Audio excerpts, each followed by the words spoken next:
Eh bien déjà, bonjour à toutes, ou plutôt bonsoir à toutes.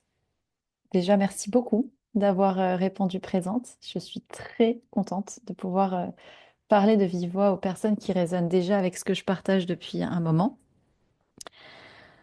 Alors, la structure de ces 2 heures qui ont pour thème le masculin d'abord, surtout le masculin, mais aussi en fait le féminin.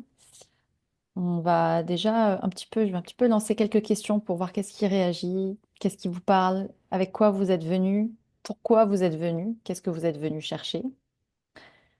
Ensuite, on passera à une phase d'enseignement plus de ce que j'ai envie de développer sur le sujet des polarités sous un angle un peu différent. Et on terminera par une pratique somatique qui vise justement à équilibrer ces deux énergies-là, qui s'appelle le microcosmic orbit, pratique issue de la tradition taoïste. Et on terminera par un question-réponse ou des retours de ce qui vous vient. Euh, et j'essaierai de répondre au mieux à vos questions.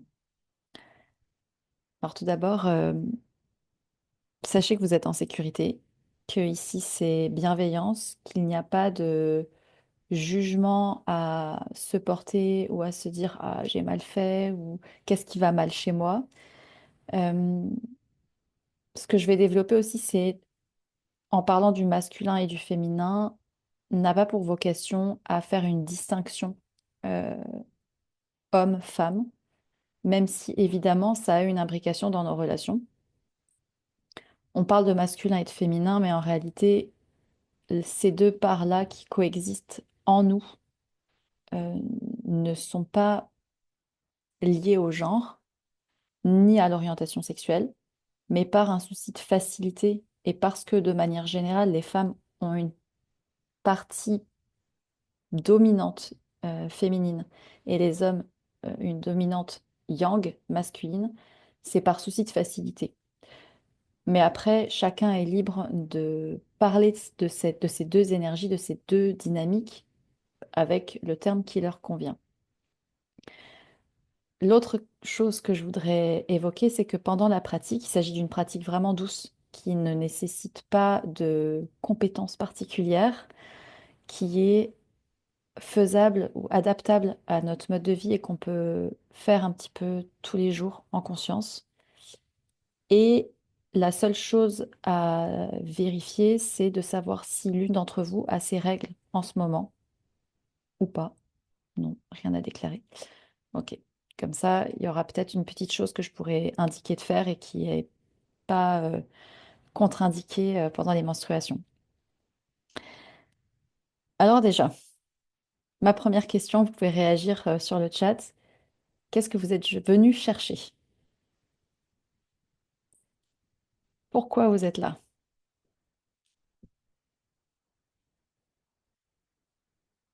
Qu'est-ce qui vous a motivé ou l'élément déclenchant ou les réponses que vous avez peut-être envie d'avoir de l'enseignement? Ok. Donc c'est qu'il y a des choses qui manquent. Il y a de la clarté qui manque peut-être. Ok.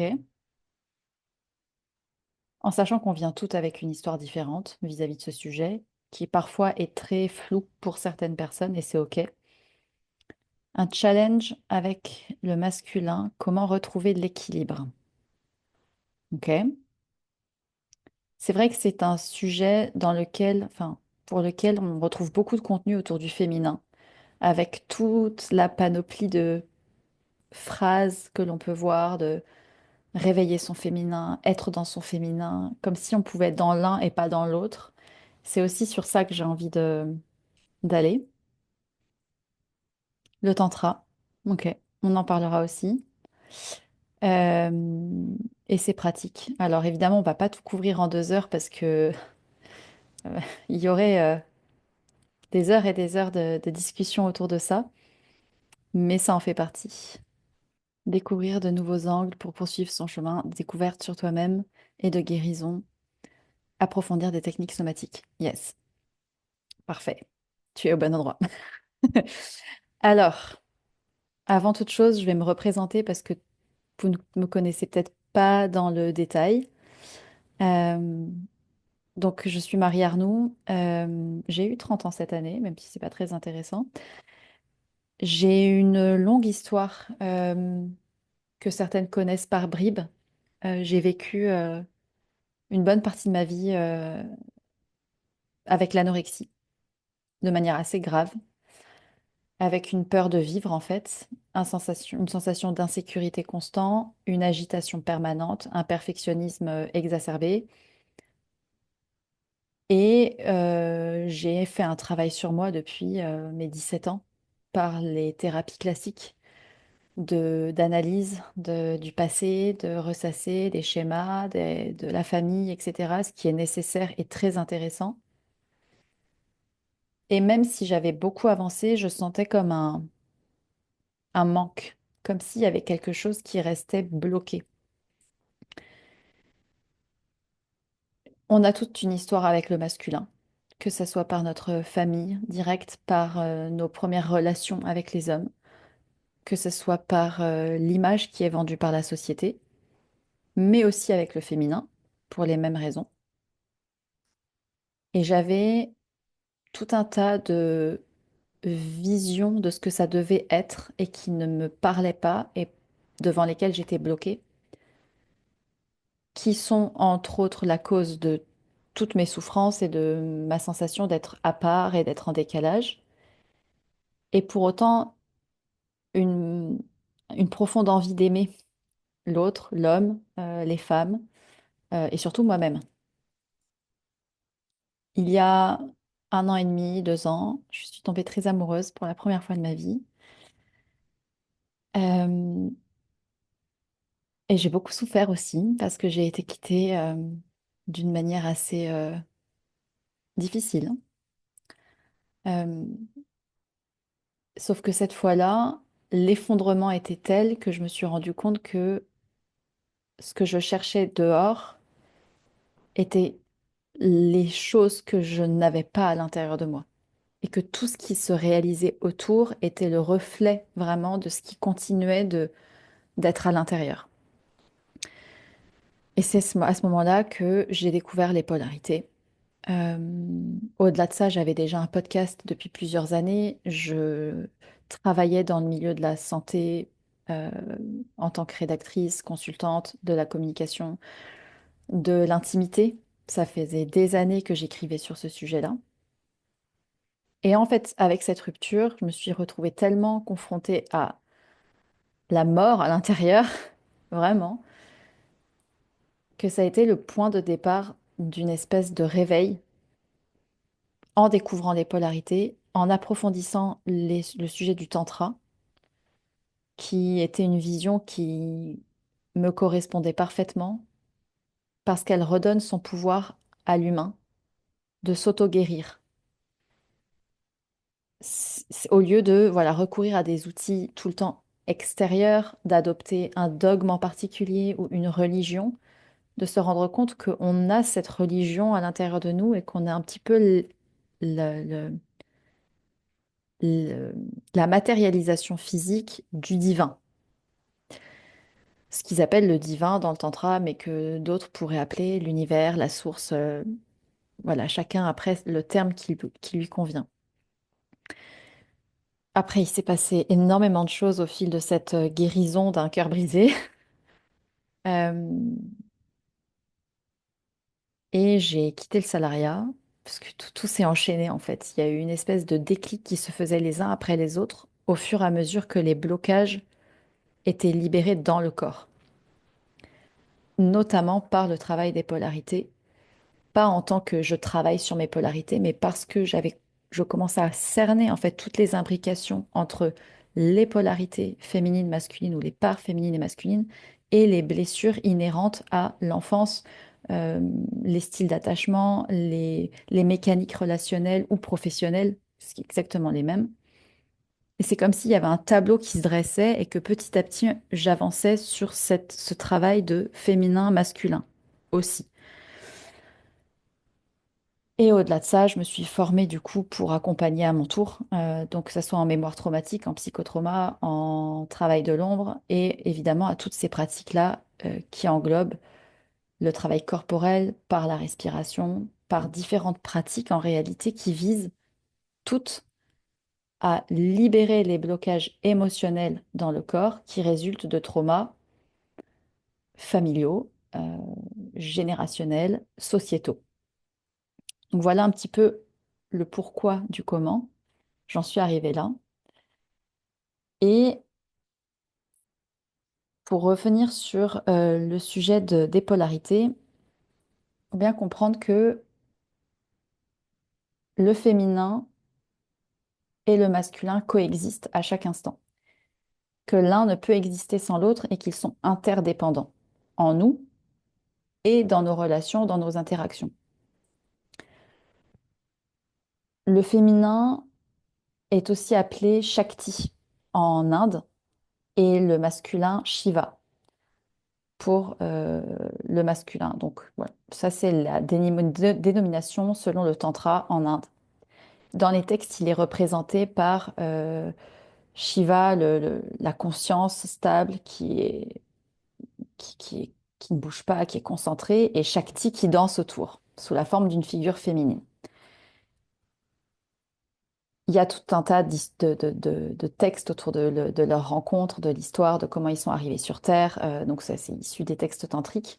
Mais l'idée, elle est là. C'est vraiment Shakti, c'est l'énergie qui est mouvante, qui est euh, fluctuante, qui n'est pas vraiment contrôlable. C'est l'énergie de la vie, c'est la créativité, c'est l'impulsion. C'est aussi l'énergie sexuelle que l'on a tous en nous, femmes et hommes. Shiva, lui, c'est plutôt relié à la conscience, la concentration, la stabilité, la sécurité, l'ancrage. Celui qui peut contenir en fait toute cette énergie qui, sans structure, n'a pas d'ordre. Donc là, c'est pour plutôt le concept. Shiva est aussi généralement associé à la partie solaire, euh, à la chaleur, alors que Shakti, l'énergie féminine, yin, est plutôt associée à la lune, l'élément de l'eau, quelque chose qui coule et qui est vraiment euh, dans tout ce qui est lâcher prise et, et intuitivité, si j'ai envie de dire. Si ça paraît encore un peu flou, c'est OK. Dans, sans aller jusqu'à le pourquoi du comment les hommes et les femmes ont plus de l'un, plus de l'autre, parce que c'est des imbrications biologiques, physiologiques et de mécanique du corps, et c'est pas le sujet. Euh, on y attribue des caractéristiques comportementales chez l'un et chez l'autre, dans ces deux énergies-là, qui encore une fois coexistent en nous à chaque instant, puisque l'une et l'autre dépendent l'une de l'autre. Dans les caractéristiques, j'ai envie de dire, du divin masculin ou du masculin mature, on retrouve la confiance, l'expression claire, l'assertivité, la concentration, le focus, le calme complet dans le chaos, le silence, la conscience. C'est ce qui relie à plus grand, à ce qui pourrait être la conscience du plus grand et à la réception de messages plus subtils, j'ai envie de dire. Tandis que l'énergie féminine, elle, est associée à tout ce qui est émotion, empathie, euh, créativité, sans fin, sans limite, les idées, euh, la beauté, la joie, l'expansion. Sauf que pour que cette énergie-là rayonne et se sente à l'aise de pouvoir rayonner et de pouvoir avoir toutes ces idées, si elle n'a pas de structure d'assertivité dans l'extérieur, ça ne reste que à l'intérieur et c'est un peu le chaos. Est-ce que jusque-là, ça paraît à peu près clair? Quand elle est blessée, quand il y a des blessures des deux côtés, pour des raisons, encore une fois, de famille, de trauma, des exemples qu'on a eus de qu'est-ce que c'est être une femme, des schémas qu'on a vus chez nos parents ou dans la société, mais aussi toutes les traces traumatiques, surtout liées au masculin, depuis des siècles, et notamment le patriarcat, qui est souvent montré du doigt en mode les femmes en sont victimes, certes, mais en fait, les hommes en sont tout autant victimes parce qu'ils portent aussi les traces traumatiques de d'être allés à la guerre, alors pas eux directement, mais d'être allés à la guerre alors ils avaient rien demandé, d'avoir été dépossédés de leurs terres dans certains continents, d'avoir été soumis à l'esclavage, d'avoir porté la responsabilité de, de- d'ordres qui n'étaient pas décidés dans les communautés. Et en est résulté en a résulté un masculin profondément blessé dans toutes les générations, qui a entraîné aussi, et les deux ensemble, un féminin blessé. Quand le masculin est blessé, il est perfectionniste, il court partout, il est distrait, il n'arrive pas à porter son attention et son intention sur une chose et rien d'autre, mm, dans les relations aussi, ou au travail, ou ailleurs.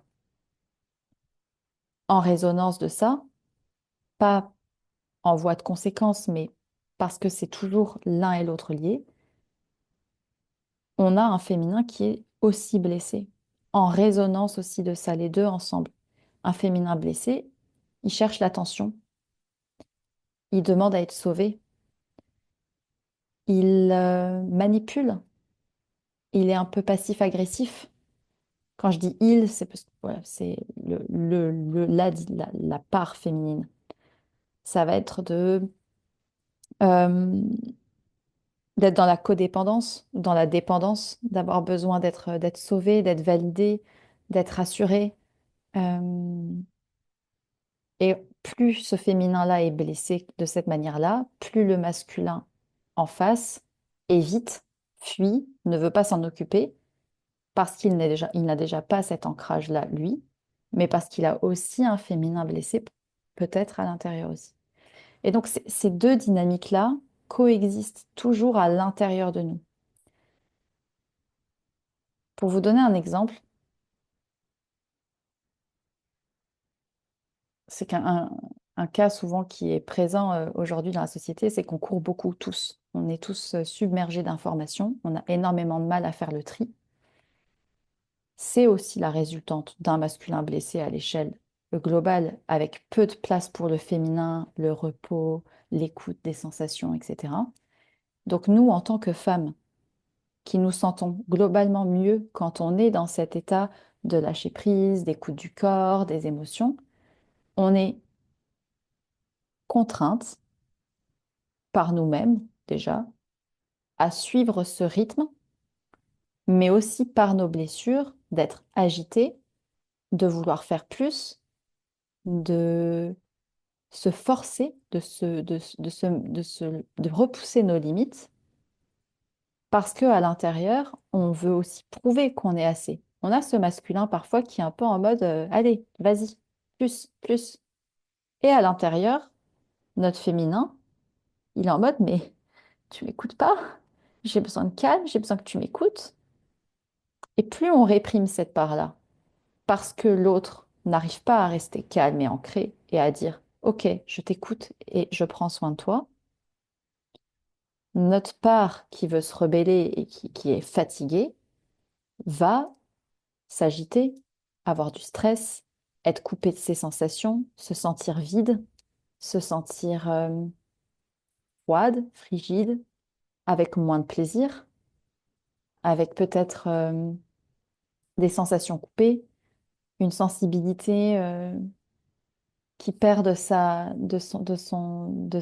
saveur, avec moins de lâcher prise, parce qu'il y a aussi cette sensation d'insécurité constante. Est-ce que ça vous parle à ce stade? Ouais. Et typiquement, dans les relations, alors je fais du vaste parce qu'on a tout type de contexte, mais dans les relations, un masculin blessé ne pose pas ses limites. Il ne pose pas ses limites vis-à-vis de lui-même, mais aussi clairement vis-à-vis des autres ou de tout simplement couper toutes les distractions et à se retrouver seule à ne rien faire dans le vide. Et ça, il y en a peu qui savent, qui osent le faire. Et pourtant, c'est là où le masculin sain, mature, se ressource. Il fait le vide. C'est la conscience. Et quand on n'arrive pas à poser ses limites de manière claire, on se disperse, on va un peu partout, et ça renforce ce déséquilibre. Il y a une des questions qui m'était posée, qui était comment on sait si on a encore des blessures de l'un ou de l'autre. En réalité, il y a toujours une blessure de l'un qui coexiste avec l'autre. Quand la partie féminine est anxieuse, le masculin va éviter. Quand notre partie féminine va chercher notre validation à l'intérieur ou à l'extérieur, euh, le masculin va être, il va pas être attiré. Alors que le but ultime, c'est que les deux se complémentent. C'est-à-dire que quand le féminin montre ses émotions et exprime sa vulnérabilité, le masculin se sent touché et a envie de l'écouter et de juste recevoir et de la soutenir.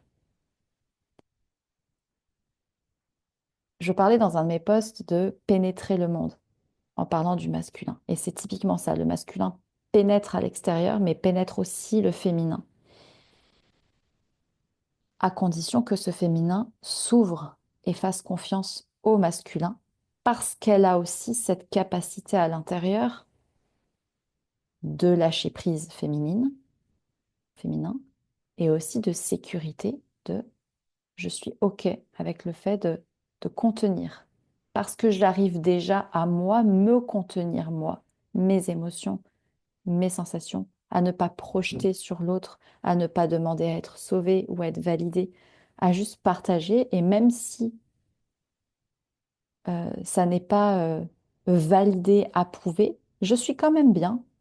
Je fais mon truc, je fais mon histoire et je suis bien avec.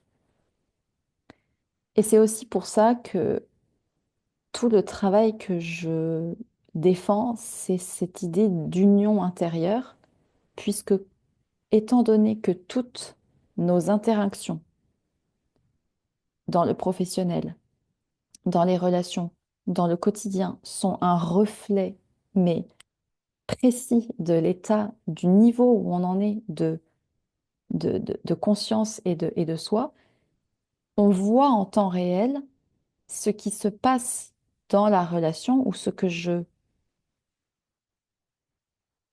vois chez l'autre ou ce que je reproche à l'autre est en réalité toujours quelque chose que je n'arrive pas peut-être à écouter ou que je n'arrive pas à remplir à l'intérieur de moi.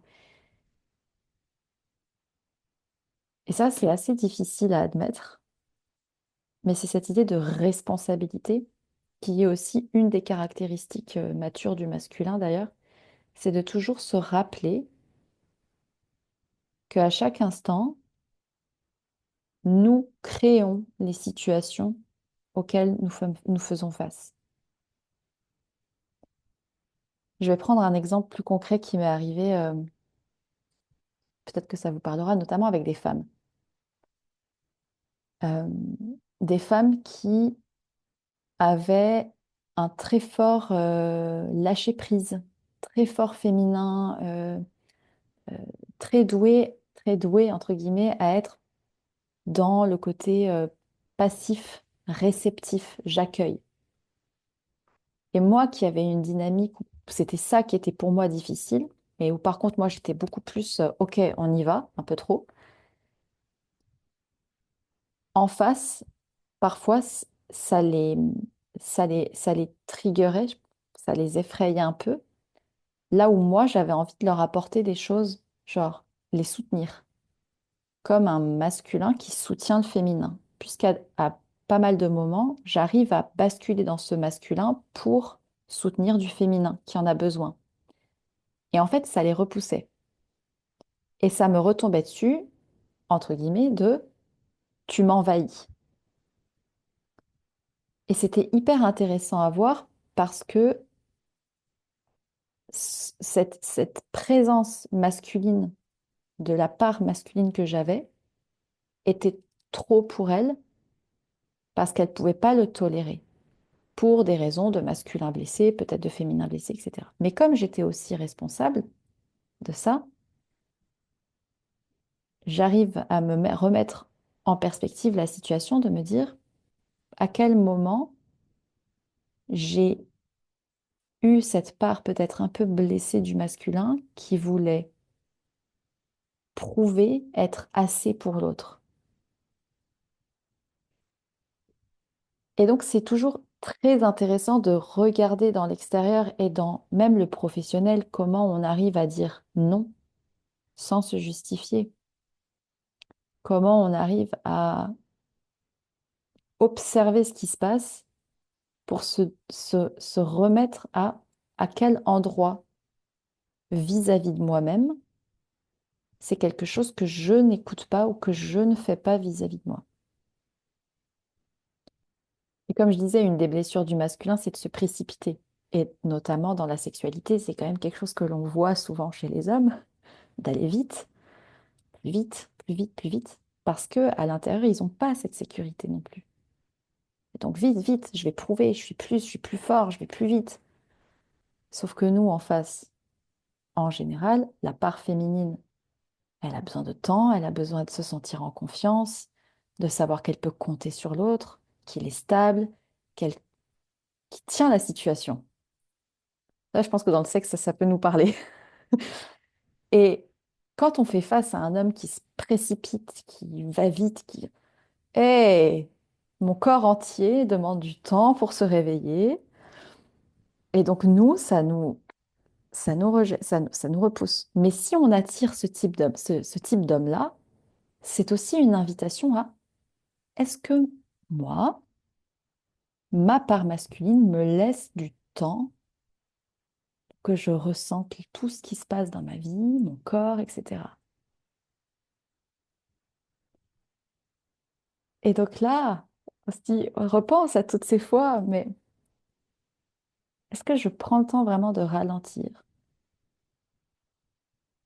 Est-ce que je prends le temps d'être mon propre masculin qui a 15 milliards de projets, mais qui dit non, je pose mes limites et je ne me concentre que sur une chose où j'éteins tout et je passe du temps seul, dans le silence total, dans ma cave masculine.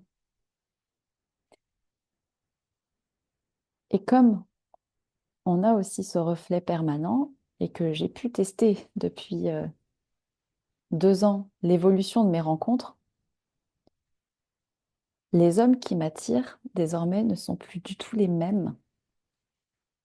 Parce qu'avant, comme j'avais ce besoin d'être approuvée, que je chassais un peu parce que remplissez-moi d'affection que je ne me donne pas, je tombais sur des hommes avec qui c'était mais le feu tout de suite. Mais alors ils disparaissaient tout aussitôt de ma vie. C'était des chasseurs.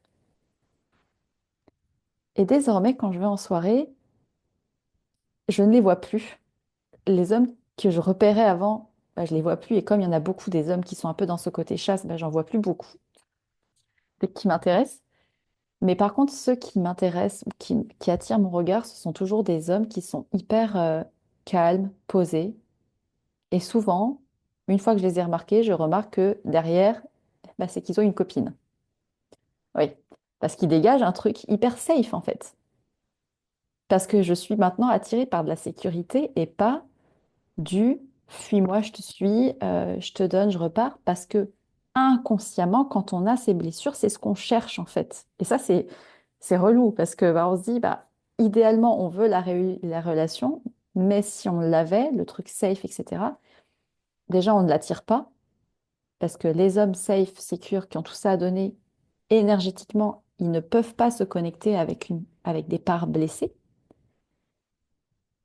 Euh, donc, en fait, c'est toujours ce truc-là de nivellation des relations au fur et à mesure qu'on évolue.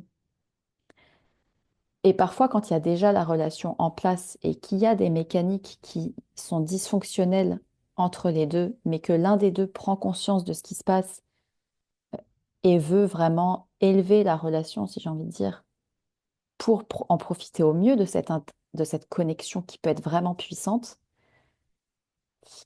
il y a deux cas de figure. L'autre a conscience aussi et veut grandir, ou pas. Et après, c'est des choix difficiles qui s'imposent ou pas. Ou c'est des choix qui se font de manière naturelle parce que du coup, ça ne résonne plus. Et que quand l'un des deux guérit ses parts blessées, ce qui attirait chez l'autre qui était blessé aussi ne, ne, ne fonctionne plus. L'autre chose que j'ai envie d'évoquer par rapport à cette polarité, ces polarisations, c'est que, comme le mot l'indique, pôle, polarité, comme un ion négatif et un ion positif, les deux s'attirent.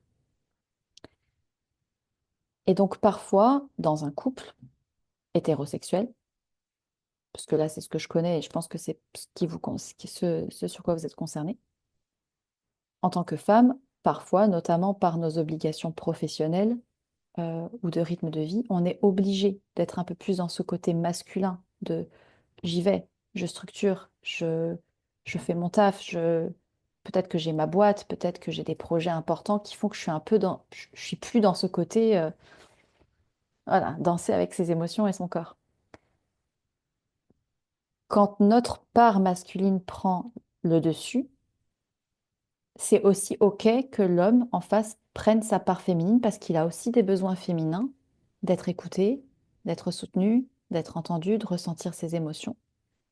Néanmoins, quand on reste trop longtemps, nous, dans ce pôle masculin et que lui reste trop longtemps dans son pôle féminin, normalement, le but, c'est de réinverser la tendance à un moment de manière naturelle pour repasser là où on est le mieux.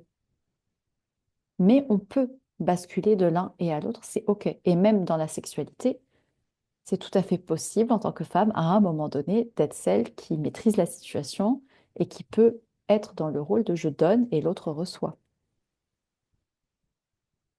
Est-ce que ça vous parle encore? Yes. Là où je viens en venir par rapport au tantra, la vision tantrique, c'est l'union du féminin et du masculin, du yin et du yang, de Shakti et Shiva en soi, dans un but d'élévation personnelle, mais aussi de conscience relationnelle et de, pas de fusion, mais de profonde connexion.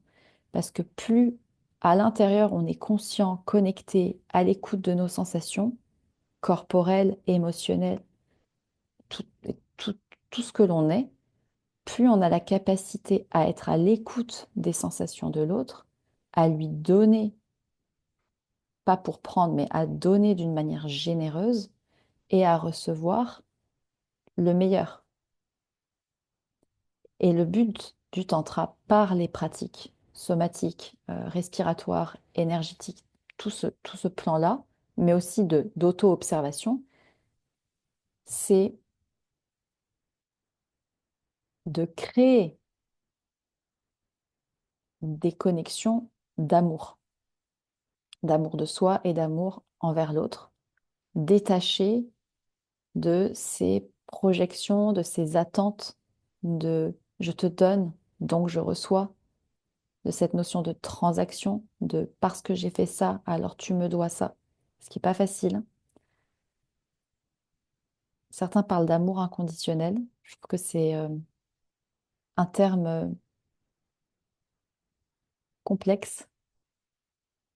Euh, on est toujours un petit peu, forcément, on a toujours des attentes, on a toujours des petites envies, on a toujours notre petite part d'ombre qui s'active. C'est OK en fait, ça fait partie de nous.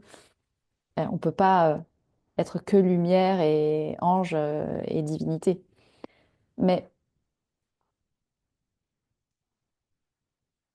pour ma part, dans la vision que j'ai eue par rapport à cette relation qui m'a fait beaucoup souffrir, entre guillemets, c'est que plus je guérissais, plus j'arrivais sans avoir de nouvelles du tout de lui, je ne sais pas ce qu'il est devenu, à l'aimer profondément, en sachant que je le reverrai sûrement jamais de ma vie. mais vraiment l'aimer en tant qu'humain, pour ce qu'il m'avait apporté, parce qu'il avait mis en lumière ce feu que j'avais à l'intérieur, que personne n'a jamais réussi à déclencher. Et donc oui, à l'époque, c'était un attachement qui était blessé des deux côtés,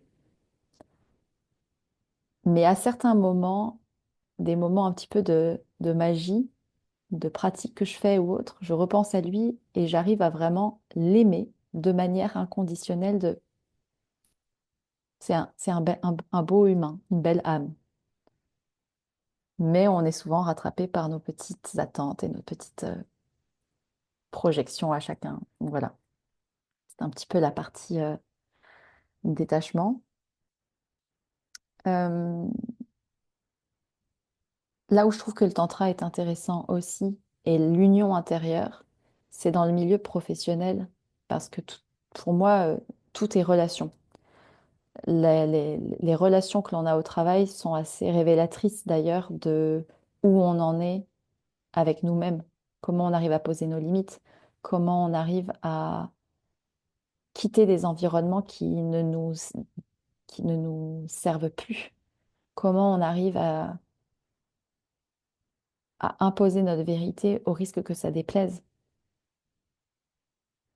Et je trouve que c'est pour ça que le milieu professionnel ou le business ou l'entrepreneuriat est un milieu hyper intéressant où on peut déjà mettre en place des choses dans le concret de manière très pratico-pratique pour apprendre à changer, ou oser changer. Puisqu'évidemment, tout ne réside pas que à faire des respirations et de la méditation sur son fauteuil, ça serait bien trop beau, mais c'est aussi beaucoup de choix. Il y a de choix d'inconfort parfois au départ. Parce qu'il faut dire non, parce qu'il faut dire non sans rajouter parce que derrière, toutes ces choses-là. Autre précision, toutes les pratiques somatiques, tantriques, avec soi, de méditation, de respiration ou autre, toutes ces pratiques-là, c'est une précision que j'ajoute, elles ont pour but aussi de faire taire le mental, puisqu'elles mettent dans des états de conscience modifiés et qu'elles activent ces deux énergies-là, elles permettent de faciliter le flux de ces énergies dans le corps et par la même occasion de passer par les différentes zones du corps qui sont chargées en trauma, en émotions,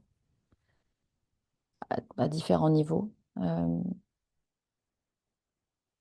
et par le fait de sortir du mental, ça permet effectivement de ne plus analyser outre mesure et de voir des petits changements assez subtils parfois, plus marquants pour d'autres, euh, qui font leur travail en fait seuls.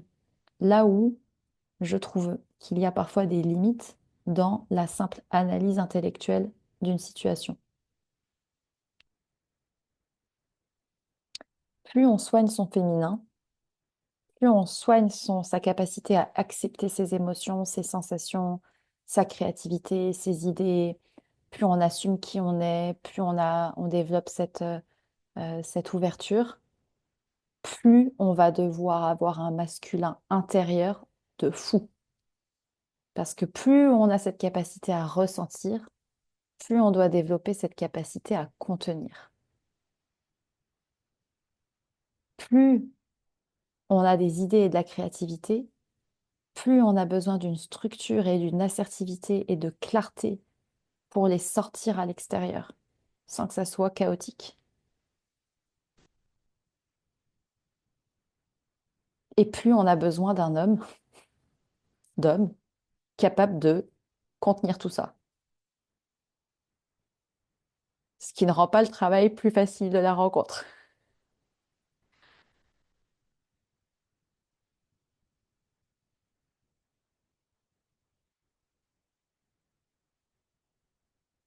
Je me retrouve dans le même cas quand tu parlais que c'était des hommes posés en couple qui t'attiraient désormais. Je me demande pourquoi est-ce que j'étais attirée par des personnes indisponibles. Peut-être une peur de souffrir ou c'est juste que c'est des hommes qui dégagent. Ouais, il y a beaucoup cette histoire autour de c'est parce qu'il est indisponible qu'il t'attire. Je suis à moitié d'accord avec ça parce que c'est plus l'énergie qui est dégagée de sécurité et d'ancrage qui est en réalité en résonance avec ce que tu es, et ça prouve que tu n'es plus attiré, ou en tout cas tu n'es pas attiré par des hommes qui vont potentiellement te fuir. Et c'est pour ça que le côté, il y a beaucoup de sujets autour de si tu es attiré par ces hommes en couple, c'est parce que quelque part ils sont indisponibles et que comme ça te permet de pas les avoir. En gros, c'est cette histoire qui est faite autour de ça. Ça peut être vrai. Je connais pas ton histoire personnelle. Ça peut être. Il peut y avoir une part de vrai, mais il peut y avoir une part aussi tout simplement de l'énergie qui est dégagée. Elle est tellement fiable, elle est sécure, et aussi pour une raison biologique.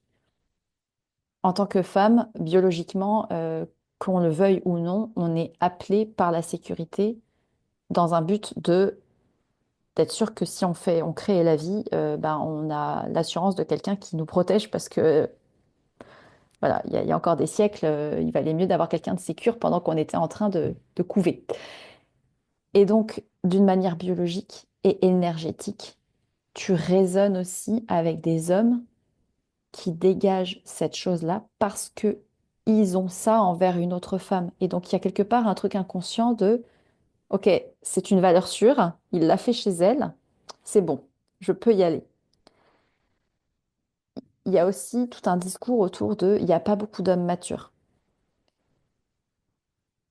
Alors, il y a beaucoup de masculins blessés dans la société. Et je pense que c'est notre première responsabilité en tant que femme de développer cette union mature parce que ces hommes-là, ils sont présents. Mais ils ne sont peut-être pas présents dans les contextes auxquels on a été habitué à rencontrer. Je doute que un homme qui cherche de la sécurité, du calme, de la stabilité, aille, par exemple, dans les bars tous les soirs, là où c'est souvent propice à des rencontres. Et donc, il y a aussi toute une question autour de, pas tant de chercher, mais aussi de se dire que de toute manière, de plus on va s'élever à l'intérieur et rester ouverte, sans chercher, plus c'est masculin, mature, chez des hommes, chez des femmes, dans des situations, vont nous apparaître. Donc c'est peut-être pas parce qu'ils sont indisponibles, mais peut-être tout simplement parce qu'ils dégagent quelque chose de chouette qui te ferait du bien. Et donc l'invitation, là, c'est qu'est-ce qui fait que je continue peut-être moi à ne pas m'apporter toute la sécurité qui m'attire chez eux, ou le calme, peut-être. Euh, Il y a quelque chose que j'ai pas encore partagé, que j'ai vécu en mai. Euh, Dans mes explorations personnelles, j'ai eu aussi, par la libération de ces traumas, plus en fait on libère des traumas de notre vie actuelle et qu'on nettoie de ce qu'il y a eu des générations passées, plus on tape dans des traumas plus anciens. Là où moi, il y a encore 2 ans, j'entendais parler des vies antérieures, j'étais en mode quoi, qu'est-ce? Euh, Ça fera l'objet d'un épisode du podcast qui sort bientôt, mais on, on dénoue aussi parfois des choses qui sont beaucoup plus subtiles et qui ne sont pas forcément liées à notre vie ou à nos générations passées. On n'a pas besoin de tout analyser et de savoir pourquoi du comment, mais juste toutes les pratiques visent aussi à agrandir cette conscience des différents corps énergétiques, le mental, l'émotionnel, l'éthérique. Donc, on a différents corps énergétiques. Et parfois, on a des choses qui remontent et qui ne sont pas de cette vie-là. Bon, c'est OK. Ce qui m'est arrivé en mai, c'est que j'ai fait un voyage psychédélique assez puissant, qui était encadré avec quelqu'un qui était là, qui avait rien pris et qui était là pour me soutenir. Et le déversement d'amour que j'ai reçu en ayant pris ces substances naturelles, c'était vraiment du féminin pur, de l'amour, de l'amour. mais dans une quantité à ressentir. C'était un ressenti physique, émotionnel que j'avais jamais vécu. J'ai eu l'impression de vivre un marathon dans mon corps qui durait des heures interminables alors qu'il s'était passé que 2 heures. Et alors, je ne vais pas aller dans le détail de tout ce que j'ai vu ou senti, mais c'était cette sensation d'amour tellement puissant et de connexion à tellement grand que je me suis rendu compte que sentir tout cet amour, donc cette partie profondément féminine d'amour, bah, justement inconditionnel, là, il n'y avait pas de personne en jeu, c'était vraiment juste de l'amour, la sensation de, de, de plénitude totale était tellement énorme à recevoir que j'en pleurais des litres et des litres de larmes parce que c'était énorme pour le corps à recevoir. C'était beaucoup trop énorme. Et, euh, et ça m'a fait aussi prendre conscience de tout ce que je viens de dire, c'est qu'il faut avoir la place pour le contenir sans paniquer, en fait. Sans partir, sans fuir, sans ne plus savoir quoi faire, sans être... Alors, j'ai jamais eu d'enfant de ma vie, peut-être que j'en aurai un jour. Je ne sais pas ce qui se passe au moment où on donne vie, mais je suppose qu'il doit y avoir quelque chose de cet ordre-là. Alors, c'était pas l'objet de cet atelier, mais ça fait le lien avec le troisième post que j'ai fait sur le cervix et sur l'orgasme intégral, puisque c'était vraiment cette sensation-là d'union à beaucoup, beaucoup, beaucoup plus grand, qui dépassait en fait ce que je peux évoquer, qui dépassait tout ce qu'on peut connaître du plaisir ou du plaisir purement sexuel que l'on connaît. Et c'était de l'amour pur, mais vraiment pur, pur, pur, pur, pur. Et en théorie ce qu'il est recherché dans l'orgasme intégral tantrique dont j'ai parlé dans le troisième poste, qui est l'union profonde du masculin et du féminin, de la sécurité et du lâcher-prise, de la pénétration et de la réceptivité, de l'abandon. Et n'empêche que ce voyage m'a fait lâcher d'autres choses encore juste après, subtilement ou moins subtilement. Mais c'était assez... ça donnait des explications par rapport à des choses que je connaissais sur le papier, mais que j'arrivais pas à cerner. À quoi ça fait écho aujourd'hui dans peut-être quelque chose qui vous bloque ou des choses sur lesquelles vous sentez que vous avez des résistances? Ça peut être le quotidien, ça peut être des exemples hyper concrets de taf, de vis-à-vis de vous-même, de vos habitudes, parce que on le voit aussi dans notre rapport à l'alimentation, dans quand on s'écoute pas assez, après on se jette sur le... Enfin, on se venge sur plus de plaisir. J'ai plein d'exemples du quotidien. Comment faire dans le concret pour tendre vers ce masculin qui peut contenir tout ça? La méditation. euh, la méditation dans le sens aussi, sans en faire une pratique forcément de ça y est, je me mets à ma méditation tous les matins, c'est de ralentir. C'est de ralentir consciemment et volontairement et de se laisser envahir par le chaos, nos idées, et essayer de rester stoïque vis-à-vis de ça. Je prends une des pratiques les plus simples à mettre en place et pourtant les plus difficiles. Tous les jours, j'essaie de me garder 15 minutes à un moment où souvent j'ai vraiment autre chose à faire, où mon cerveau a envie de faire autre chose. Je m'assois ou je m'allonge, j'ai pas de musique, j'ai rien et je ne fais rien.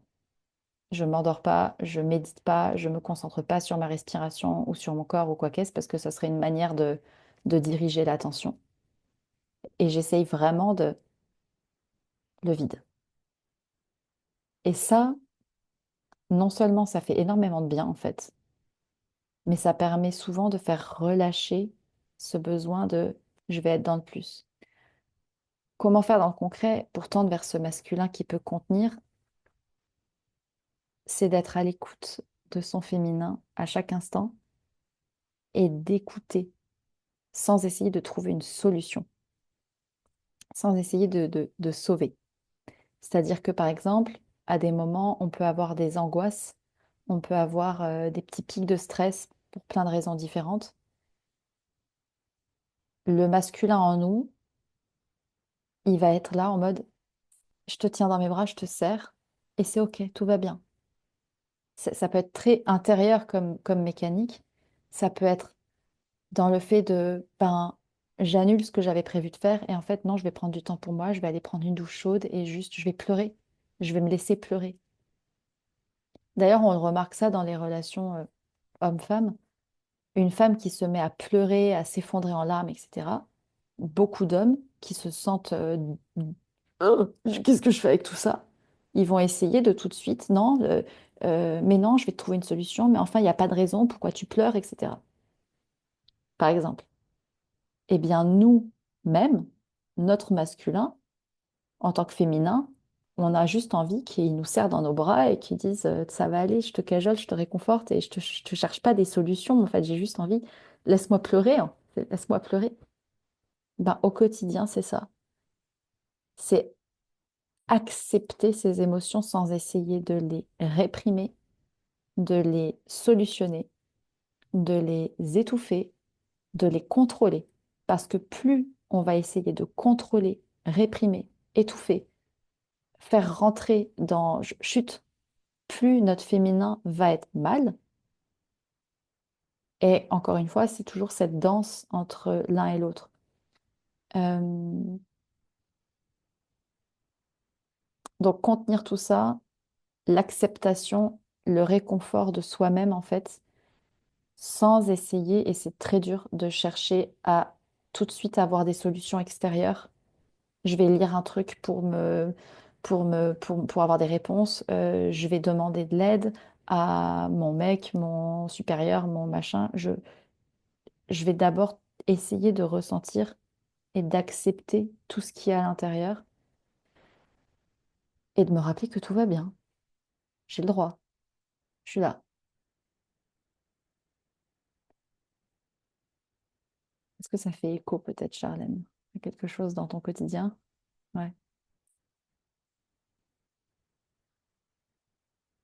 Me rappelle plus, tu es en couple, Charlène?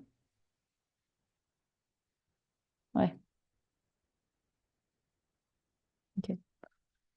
Par contre, si tu es en couple, tu as le droit aussi d'exprimer à l'autre, j'ai besoin, parce que peut-être qu'il ne sait pas, mais là, j'ai juste besoin que tu m'écoutes. Laisse-moi juste pleurer. Je veux juste pas de solution. Parce qu'aussi, en fait, quand on est en couple avec un homme qui a peut-être pas forcément cette connaissance fine de ce qu'on a besoin, c'est ton rôle de lui dire de quoi tu as besoin. Pas fais-moi ça, rien, mais c'est écoute, là, j'aimerais vraiment, j'ai besoin juste que tu me serres dans mes bras. Et souvent, quand on a un féminin, quand il y a des blessures du féminin ou des petites peurs, on a tendance aussi à, mais tu comprends pas, mais non. Et en fait, du coup, on s'énerve et on va être parfois même, je sais que j'étais comme ça, un peu dans ce passif agressif, enfin, ou dans, parce qu'en fait, au fond, on a mal. Et tout ce truc, ça va être vraiment de, s'il te plaît, j'ai besoin de ça. Et en face, se rappeler que l'homme, le masculin, lui, parce qu'on a beaucoup parlé de ce que le féminin a besoin, mais le masculin, de quoi il a besoin? Il a besoin d'être encouragé, il a besoin d'être félicité en nous et autour. Ils ont besoin d'être soutenus et ils ont besoin de garder leur liberté. S'il y avait deux caractéristiques un peu entre féminin, masculin, le masculin, c'est la liberté. Il trace, c'est une ligne. Et donc, quand le féminin veut essayer de l'empêcher, de le... Non, c'est pas comme ça, c'est comme si, c'est comme ça, viens, plus ça va le faire partir. Ou lui dire, mais non. Donc, c'est comment on réussit à laisser cette liberté au masculin de faire son taf, de faire... Quand je dis au masculin, encore une fois, c'est aussi à l'intérieur de nous-mêmes de fais tes trucs, ta structure et tout. Mais en tant que femme, à l'intérieur de nous, on a d'autant plus besoin d'avoir nos espaces de ressourcement féminin pour avoir l'énergie de passer dans l'autre. Est-ce que ça parle encore? Je le vois, moi, typiquement dans l'entrepreneuriat, où clairement, l'énergie masculine, là, depuis des mois, c'est dur. Enfin, c'est dur parce que c'est pas facile, en fait, en tant que femme, je trouve, d'arriver à basculer de l'un à l'autre sans finir épuisée. Et je me suis servi de cette connaissance des polarités et du tantra pour organiser mon entrepreneuriat de manière à ce que mon féminin serve de créativité à certains moments, que juste après, je puisse faire sortir les idées dans la vraie vie, mais que je puisse après retourner dans des pratiques plus féminines. Et typiquement, j'ai la chance de pouvoir m'organiser comme je veux à peu près, mais je refuse de faire plus de 2 rendez-vous par jour avec des personnes différentes. Parce que j'ai besoin de porter mon attention vraiment sur une chose à la fois et après de revenir à l'intérieur pour reanalyser, reprocesser, etc., digérer ce qui s'est passé. Ça, c'est ma manière de faire.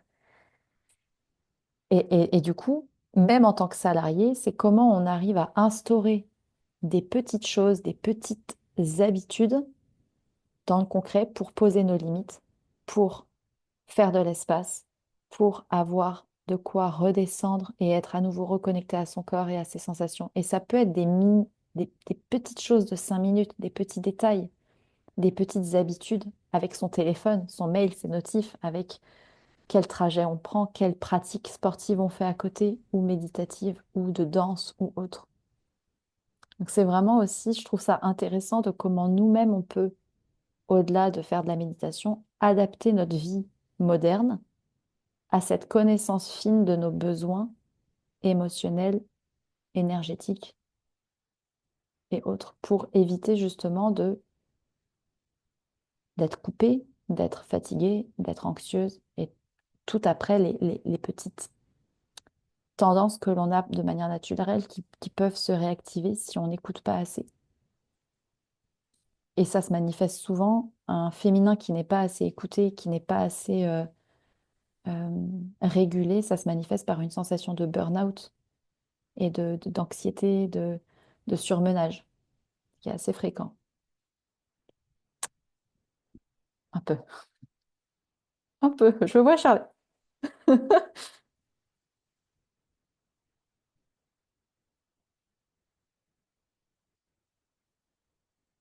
Est-ce que jusque-là, j'ai encore tout le monde? Et après, on va passer peut-être à la pratique pour redescendre.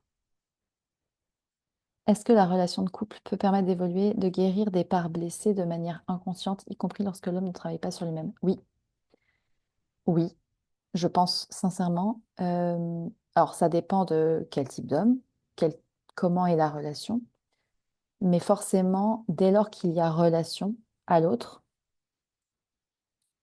même dans une question d'amitié en fait, et surtout avec un homme, ça réveille forcément chez nous des choses.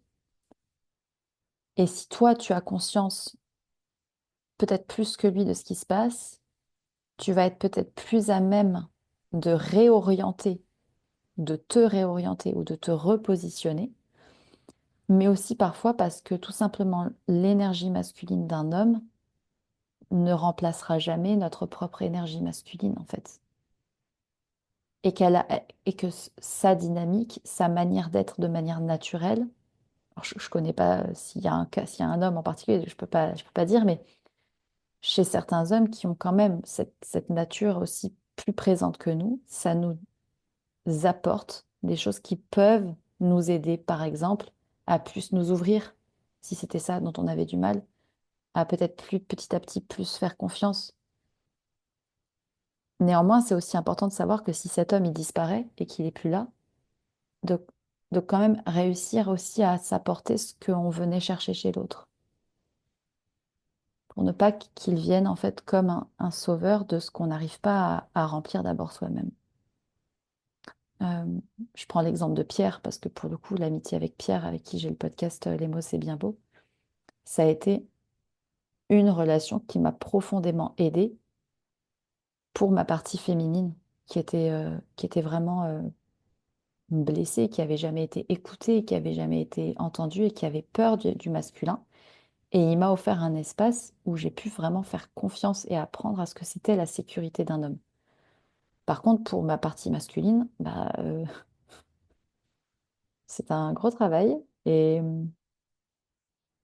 la petite anecdote, c'est que j'ai pris un accompagnement avec un homme pour mon business qui est extrêmement dans son masculin. Ça m'aide, mais c'est là que je me rends compte à quel point les règles entrepreneuriales masculines sont impossibles à tenir sur le long terme sans devenir une femme froide, hyper, comme on voit sur certaines apparitions des réseaux sociaux, etc., où c'est des femmes très, très puissantes, puissantes d'apparence, mais qui sont entièrement dans ce truc hyper masculinisé de la performance et un peu beaucoup moins dans cette chose de lâcher prise et d'ouverture. Néanmoins, c'est important d'avoir aussi cette part masculine, je pense. Donc, je suis en train d'essayer de trouver les, la danse, en fait, aussi, dans le quotidien. Et c'est pas évident. Est-ce que j'ai répondu à ta question, Caroline? Ok. Bien. Euh, et je sais qu'au fond, même si je parle beaucoup d'union intérieure et que oui, le travail, il est toujours d'abord avec soi pour mieux être avec l'autre, je sais qu'au fond, on a tout envie d'une relation, genre, waouh, où ça fait du bien. Parce que on est toujours mieux avec l'autre que seul, mais on est bien avec l'autre si on est bien avec soi. Et c'est pour ça aussi que c'est ma démarche, c'est de dire que plus on va se sentir bien et en sécurité avec nous-mêmes et en capacité d'exprimer, de ressentir, de savoir ce dont on a besoin, de moins dépendre de tout ce que l'on venait chercher chez les autres, plus on va pouvoir aussi tisser des connexions et attirer des relations qui résonnent vraiment ou continuer de créer des relations qui sont d'autant plus puissantes et pertinentes. C'est aussi ce en quoi je crois à tout niveau, puisque à la fin, le dernier jour de notre vie, quand on va mourir, on sera avec nous-mêmes, en fait. Vraiment. Et c'est pas le chemin le plus facile. C'est peut-être pas le plus vendeur, mais je trouve que c'est quand même le plus durable. Et au-delà de ça, c'est aussi l'assurance de pouvoir, peut-être un jour, si on a des enfants, ne pas projeter sur eux des attentes ou des projections et leur donner juste les meilleurs outils pour qu'ils fassent leur palette de couleurs à eux. Voilà. Si ça vous va, je vais rediriger tranquillement vers la pratique. Euh, je vais pouvoir tester en temps réel mon super logiciel sonore et la technique. Alors pour cette pratique, encore une fois, elle dure une demi-heure, tout juste.